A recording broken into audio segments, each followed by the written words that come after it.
नर्मदे हर.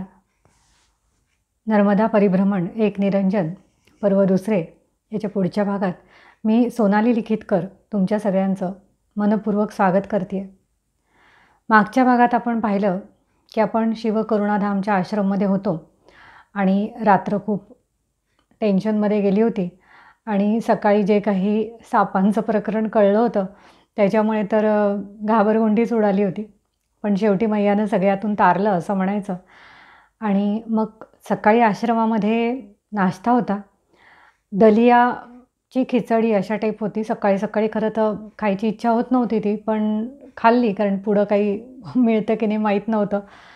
तर ते खाल्लं. सकाळी आश्रम छान वाटत होता. रात्री म्हणजे जी एकदम भीतीची जागा होती ती दिवसा तिथं छान वाटत होतं तसं. फक्त म्हणजे राहण्याची सोय थोडी कठीण झाली होती, पण शेवटी सगळ्यातनं पार पडले. आणि जे बाबाजी होते ज्यांनी मला सगळं हे सांगितलेलं होतं, धीर दिला होता रात्री पण, तर सकाळी त्यांनी मला दक्षिणा दिली होती आणि मलाही खरं तर काहीतरी द्यायची इच्छा होती. पण ते देणं मला काही संयुक्तिक वाटेना किंवा त्यांनी जे दिलं आहे त्याचं मला एक आपण मूल्य करू शकत नाही अशी भावना झालेली. तर त्यामुळे मला असं वाटलं आपण दुसरं काहीतरी आपलं एक फूल न फुलाची पाकळी देऊ. म्हणून मला लक्षात आलं की जेव्हा मी आदल्या दिवशी रात्री बॅग माझी पुन्हा सगळी काढली होती आणि भरत बसले होते, तर त्यावेळेला त्याच्यामध्ये एक खारीक बदामाची पूड असलेली एक छोटीशी डबी मी नेलेली होती बरोबर. तर कधी आपल्याला म्हणजे जाताना असं खावं वाटलं, कॅल्शियमची वगैरे कमी वगैरे असं नको व्हायला असं काहीतरी वाटून मी नेली होती. खरं तर ती वाटेतच मला संपवून टाकायची होती, पण नंतर मी पहिल्या 2-4 दिवस खाल्ल्यानंतर तर ते विसरूनच गेले होते की हे आपल्याला खायचं आहे म्हणून. तर त्यामुळे ते खारीक बदाम माझ्याकडे एका डबीमध्ये तसेच राहिले होते. तर मला असं वाटायला लागलं की ह्या बाबाजींना इथं कुठून असं काही मिळणार. तर त्याच्यामागे एक छान चांगली भावना होती माझी की त्यांना द्यावं असं वाटायला लागलं काही ना काही जे आपल्याकडे आहे त्यातून. तर त्यामुळे मग मी ते एका छोट्या पिशवीमध्ये सगळं काढलं आणि त्यांना ते देऊन टाकलं. आणि मग प्रसन्न मनाने त्यांचा निरोप घेतला आणि निघाले. आता मला जायचं होतं ओंकारेश्वरच्या दिशेनं. आता 2 दिवसानंतरचं माझं तिकीट होतं आणि त्यामुळे एखादा दिवस अजून ह्याला काढावा ओंकारेश्वरला, म्हणजे 2 दिवस तिथे काढायचे असा विचार चालला होता. मग रस्त्याने चालायला लागले. मग जाता जाता परत सुरू झालंच पायाचं. म्हणजे आता ते शेवटचे आठवडाभर तर जोरदार चालू होतं पायाचं. त्यामुळे पुन्हा 4-5 किलोमीटर अंतर चालून 4 किलोमीटर तरी धरा अंदाजाने मेन रोडपर्यंत यायचं होतं. आणि तिथून 2 पर्याय होते की एक नेमावरच्या पुढे अजून एक खातेगाव म्हणून गाव आहे, तर तिथूनही बस जातात ओंकारेश्वरला असं एक कळलं होतं. आणि मग इकडून हरदा, कुंडी वगैरे अशा मार्गे बस जातात अजून असंही एक कळलं होतं. तर या 2पैकी एक मार्ग पकडायचा होता. आणि खातेगाववरून जाणारा जो मार्ग होता तो थोडासा एक अर्धा-पाऊण तास लवकर पोहोचेल असं दाखवत होतं. त्यामुळे मी ठरवलं की आपण पुन्हा आता काल जरी इकडनं मैया करून क्रॉस करून आलेलो असू तरी पुन्हा आता आपण तिकडनं जाऊन परत आपण जाऊ असा मी विचार केला.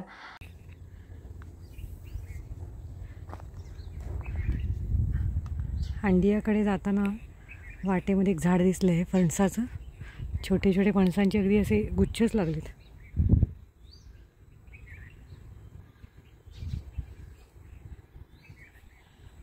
झाडं पाहिले होते फणसाच्या आधी, पण असं परिक्रमेत अचानक काहीतरी दिसलं की छान वाटतं.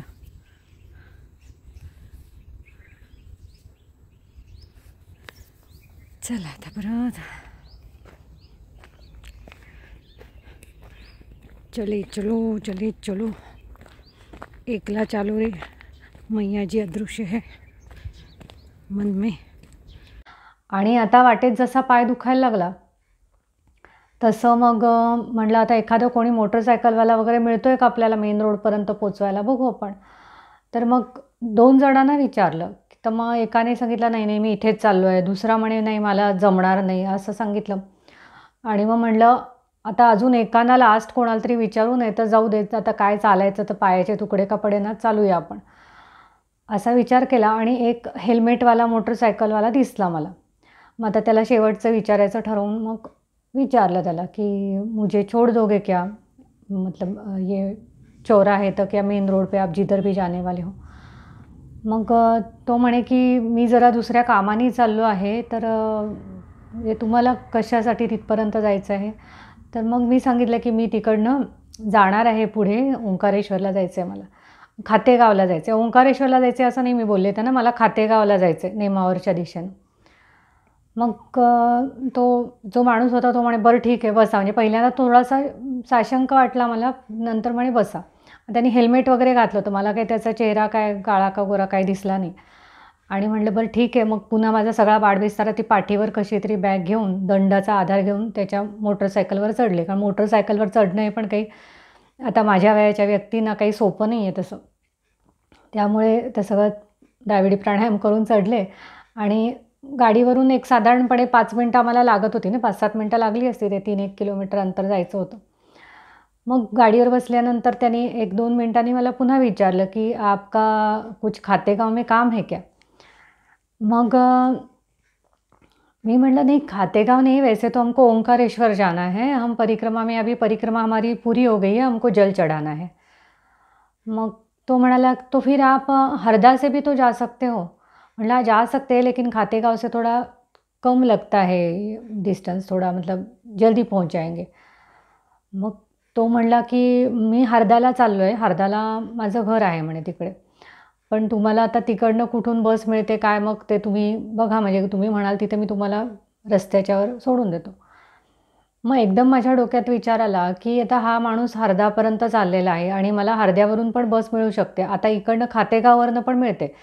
पण आता मी इथून पहिल्यांदा नेमावरपर्यंत पोहोचेल, चालत-चालत म्हणा किंवा वाट बघत राहील. मग तिथून मग मी खातेगावपर्यंत पोहोचेल. मग पुन्हा बसची वाट बघेल. त्याच्यापेक्षा जर या माणसाने मला डायरेक्ट हरद्याच्या बस स्टँडवर वगैरे असं किंवा त्याच्या जवळपास सोडलं, म्हणजे हा चाललाच आहे हरदाला म्हणून, म्हणजे बरंचसं अंतर माझं एकदम तासाभराचं पटकन कमी होऊन जाईल आणि मग हरदापासून मला डायरेक्ट ओंकारेश्वरला बस मिळून जाईल, असा माझ्या मनात विचार आला. मग त्याला म्हणलं की "आपको अगर कोई तकलीफ़ नहीं है तो फिर आप हमको हरदा तक छोड़ दो, फिर हम वहाँ से ओंकारेश्वर चले जाएंगे." मग तो म्हणाला, आंटी, मैं तो वही पहले आपको बताने वाला था कि आप हरदा जाने वाले हो, मतलब ओंकारेश्वर जाना है तो हरदा से ही आपको अच्छा रहेगा। तो हरदा से खंडवा होके भी जा सकते हैं या बीच में भी एक है रास्ता." मग म्हटलं, "ठीक आहे, ठीक आहे, चला बाबा." मग त्यांनी मग रस्ता घेतला त्याच्या हरद्याच्या साईडचा, डावीकडे जाणारा, म्हणजे शिवकरुणा थांबून सरळ गेल्यानंतर उजवीकडे नेमावर होतं, डावीकडे हरदा. मग डावीकडचा रस्ता घेतला आणि आम्ही जायला लागलो. 7-8 मिनिटं झाली आणि तशी इतकं गार वारं लागत होतं सकाळी, म्हणजे थंडीचे दिवस होते आणि 8 वाजताच्या दरम्यान गारच वाटतं भरपूर आणि खूप थंडीनं अक्षरशः, म्हणजे माझ्या अंगात एक मी जर्किन घातलं होतं, पण ते सुद्धा मला थंड पडल्यासारखं वाटत होतं अगदी आतून. आणि ते डोक्याची ओढणी तर त्या वाऱ्याने कुठल्या कुठं जात होती. म्हणजे मी आता बसताना माझ्या डोक्यात असं नव्हतंच ना, की आपल्याला काही लिफ्ट वगैरे मिळेल आणि आपण असं बांधून बसावं वगैरे. मग त्या गाडी चालवणाऱ्या माणसाच्याच डोक्यात आलं, की मला म्हणला एकदम, की "आंटी, आप थोड़ा, मैं रुकाता हूँ गाड़ी, तो फिर आप थोड़ा-सा उसको, आपका वो जो चुनरी वगैरह है ना, वो ठीक से आप बांध लो, यहाँ बहुत ठंड है." मग म्हणलं, "हाँ, ठंड तो है, तो थोड़ा-सा 2 मिनट रुकाओगे क्या? तो मैं ठीक से बैठ जाती हूँ और वो सब कर लेती हूँ." मग त्यांनी 2 मिनटं गाडी साईडला थांबवली आणि मी सगळं पुन्हा व्यवस्थित ती ओढणी डोक्यावरची काढून तिला घट्ट पुन्हा अशी गाठ वगैरे बांधून मग मी बसले व्यवस्थित त्याच्यावर. तो दंड पण असा आडवा धरला, कारण की तो सारखा असा चित्रविचित्र हवेनं इकडं-तिकडं होत होता. मग बसले आणि मग आमचा प्रवास चालू झाला. आता जवळपास 1 तासभर तरी प्रवास मला हरदापर्यंत करावा लागणार होता तिथनं. त्यामुळे मग गाडीवर तास, पाऊण ते 1 तास साधारण लागला मला वाटते गाडीवर. आणि मग जाताना असंच वारं-बिरं आणि मग त्यांनी थोडंसं विचारलं, की "कधी तुम्ही परिक्रमा चालू केली काय वगैरे?" मग असं आमचं बोलणं चालू झालं. हळू-हळू आमच्या छान गप्पाच चालू झाल्या त्याच्यावर. ते तो असं थोडं-थोडं बोलत होता, कारण हेल्मेट होतं त्याचं. पण नंतर मला तो आंटी-आंटी म्हणत होता. याच्यावरनं लक्षात आलं, की हा थोडासा लहान वयाचा मुलगा असावा, म्हणजे 35शीचा वगैरे असेल असा मी अंदाज केला. मग नंतर मग जसं हरदा जवळ यायला लागलं तसं तो म्हणे, की आंटी, आप एक करोगे क्या? हमारे घर में मेरी माताजी और मेरी पत्नी रहती है, तो आप हमारे घर चाय पीने आ जाओगे क्या? हमारी माँ को बहुत अच्छा लगेगा। ज़्यादा नहीं, सिर्फ 10-15 मिनट के लिए आ जाओ." आता त्यांनी असं म्हणलं तर मला तर थोडं असं वाटायला लागलं आता आपलं पुन्हा जाण्याचा वेळ आपला जाईल त्याच्यामध्ये विनाकारणच म्हणजे तिकडे. मग काय करावं आपण काही कळेना. पण मग आता ज्या व्यक्तीने आपल्याला एवढी मदत केलेली आहे त्याचं म्हणणं 15 मिनिटासाठी टाळावं हे पण मन मानेना. मग शेवटी म्हणलं ठीक आहे. कारण माणूस तर चांगला वाटला होता मला म्हणजे मी पाहिला नसला चेहरा तरी म्हणजे मैयानं हे पण एक कधी-कधी शिकवलं बरं का. एखाद्या व्यक्तीचा चेहरा न पाहता सुद्धा त्याचं बोलणं, त्याची देहबोली याच्यावरून ती व्यक्ती मानसिकदृष्ट्या कशी चांगली आहे की नाही हे लक्षात यायला लागलं त्याच्यामुळे. तर मग मी असा म्हणजे न पाहिलेल्या माणसाला मी त्याच्या घरी येते म्हणून सांगितलं. मग तो म्हणे की हमारा घर थोड़ा छोटा है और थोड़ा एकदम पुराना टाइप का है तो चलेगा ना आपको? म्हटलं अरे असं काय आम्ही तर कुठेही राहतो आश्रमांमध्ये असं म्हणजे आणि तुम्ही मनानेच एवढे चांगले आहात, एवढी मदत करणारे आहात. घराचं काय आहे हो म्हणलं. मग चला म्हणे ठीक आहे. मग त्यांनी असं बऱ्याच गल्लीबोळांमध्ये म्हणजे अर्धा तासच बऱ्यापैकी चांगलं गाव होतं. पण यांनी एका असं एकदम खूप गल्लीबोळ वगैरे असं त्याचं घर होतं आणि मग तिथे नेलं आणि एकदम जुन्या बांधणीचं म्हणजे आतून अशा ज्या भिंती होत्या त्या अशा चुन्यानं हे केलेल्या आणि कढीपाट वगैरे पूर्वीच्या काळी असायचं. माझ्या आजीच्या घराला अजूनही आहे तसा कढीपाट वगैरे आणि वरनं असं सगळं लाकडी आणि मधल्या भागामध्ये एकदम असं जुनं घर जाणवत होतं आणि सोफा वगैरे असा ठेवला होता त्यांनी पण घर एकदम जुन्या बांधणीचं होतं. मग त्यांनी वाटेतच आईला फोन केला होता निघताना की म्हणजे मी अशा एका मैयानं घेऊन येतो आहे म्हणून आणि मग तिकडे गेल्यानंतर मग लगेच त्यांची आई वगैरे आली हसून वगैरे स्वागत केलं. त्यांची पत्नी पण होती. मग त्यांनी हेल्मेट काढलं. मग मला दिसलं एक असा सावळा 30च्या दरम्यानचा एक मुलगा होता आणि मग म्हणे मैया जी आ जाओ बैठो इधर म्हणून. मग लगेच त्यांनी पाणी वगैरे आणून दिलं आणि मग पटापट आत जाऊन लगेच त्यांनी सांगितलं की यांना घाई आहे तर पटकन काहीतरी नाश्त्याचं बनवा. म्हटलं हो नको नाश्ता माझा आश्रमामध्ये झालेलं आहे थोडं खाणं. ते म्हणे नाही असं तर तुम्हाला घरातून जाऊ देणार नाही. मग त्यांनी थोडं फरसाण वगैरे असं आणि मिठाई आणि एक सफरचंद वगैरे असं घेऊन आले आणि चहा करायला गेली पटपट त्याची आई.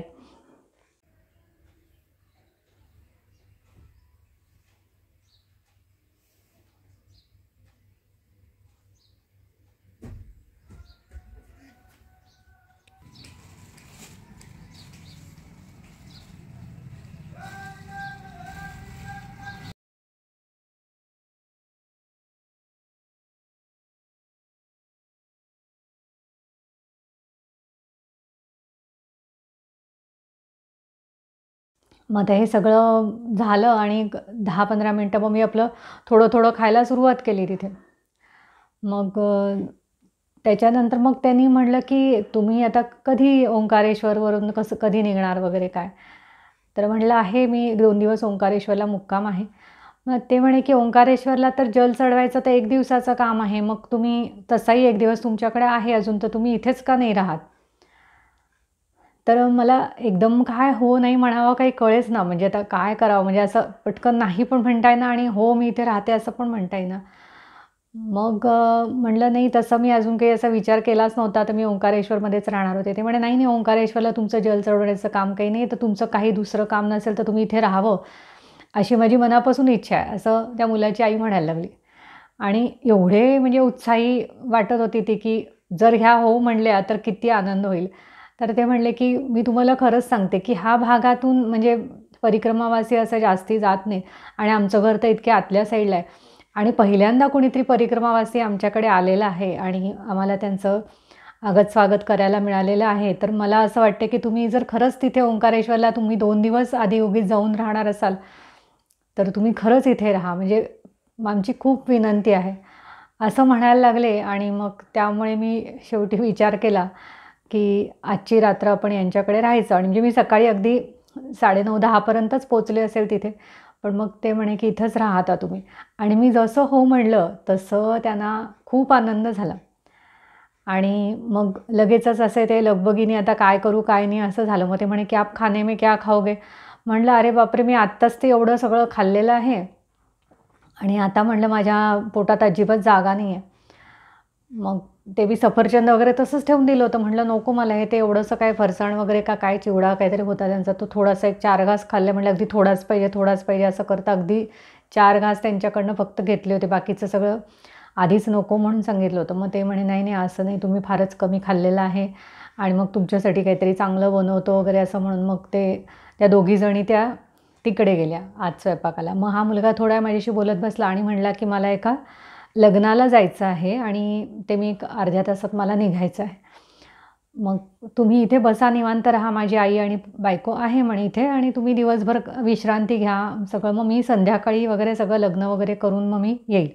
आणि ॲक्च्युली माझ्या नंतर लक्षात आलं त्याच्या आईला पण लग्नाला जायचं होतं. म्हणजे आई आणि हा मुलगा असं दोघं जण जाणार होते. त्याची बायको काही जाणार नव्हती. कारण की ती प्रेग्नंट होती 3ऱ्या-4थ्या महिन्याची. त्यामुळे ते गाडीवर वगैरे म्हणजे त्यांच्याकडे फक्त मोटरसायकलच होती. त्यामुळे गाडीवर वगैरे तिला न्यायचं नाही. त्यामुळे आई आणि हा मुलगा असं जाणार होते. पण जसं मी थांबणार आहे असं म्हणल्यानंतर त्याचे म्हणे, "अरे क्या शादी ब्याह तो बहुत होते रहते लेकिन परिक्रमावासी कभी कभार ही आते हैं. हमारे यहाँ तो पहली बार ही आए हैं. तो बहुत अच्छा संकेत है तो तुम चले जाओ."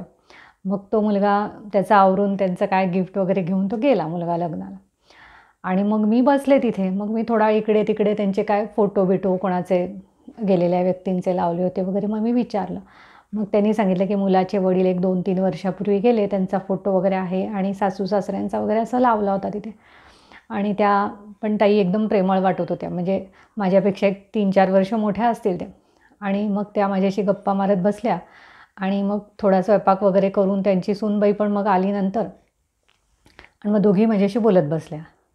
मग नंतर ते असं अगदी जुन्या गावातलं होतं ना, त्यामुळे अगदी शेजारी-शेजारी घरं होती. तर त्यांचे एक भाडेकरू पण होते वाटतं शेजारी. तर ते पण बघायला आले, की यांच्याकडे परिक्रमावाले आलेले दिसतात आहे. कारण गावात लगेच असं कळून जातं कोणाकडे कोण आलं आहे म्हणून. मग ते पण थोडं बघायला आले, बोलायला आले. म्हणजे दरवाजातच उभं राहून बोलायला आणि मग या ताई काय म्हणल्या, की "आपण एक काम करूया, बाहेरच खुर्च्या टाकूया आणि बसूया." मग आम्ही खुर्च्या टाकून बाहेर बसलो. मग त्यांच्या शेजारी पण एक अशी लग्न झालेली एक मुलगी म्हणताना नाही बाईच होती, साधारण 35शीची एक बाई होती. आणि नंतर मला कळलं, की ती माहेरी आली होती तिच्या एका लहान मुलाला घेऊन. एक 7-8 वर्षाचा मुलगा होता तिचा. आणि मग तिला जसं कळलं, की हे परिक्रमावासी आहेत, तर मग खूपच म्हणजे एकदम तिला पण उत्साह आला आणि एवढी बोलत वगैरे होती आणि हुशार होती ती पण अगदी. मग नंतर 5-10 मिनिटं जशी गेली, तशी ती आत जाऊन एक रांगोळ्या काढायला घेऊन आली. मी म्हटलं, "ही एवढी उशीर 11 वाजता काय रांगोळी काढायला बसली आहे?" मग ते तिचं रांगोळी काढणं चाललं होतं. मग मी बघत बसले होते. माझे कपडे वगैरे पण इथे काय धुतले, वाळत टाकले वगैरे मी. कारण की या ताई म्हणल्या मला, की "तुमचे कपडे वगैरे काय धुवायचे असतील, ते सगळे धुवून वाळवून घ्या इथे. आमच्याकडे पाणी-बिणी आहे व्यवस्थित." असं सगळ्यामुळे म्हणल्यामुळे मग मी ते सगळं उरकून घेतलं आणि तिथे तिची रांगोळी बघत बसले. आणि मग जशी रांगोळी पूर्ण झाली तसं मग मला लक्षात आलं, की तिने एक नदी काढली आहे, कमळं वगैरे काढलेली आहेत आणि मला म्हणली, की "आज आज तो मैया जी आई है ना घर पे, तो इसलिए हमने ये रंगोली बनाई है, नर्मदा मैया की."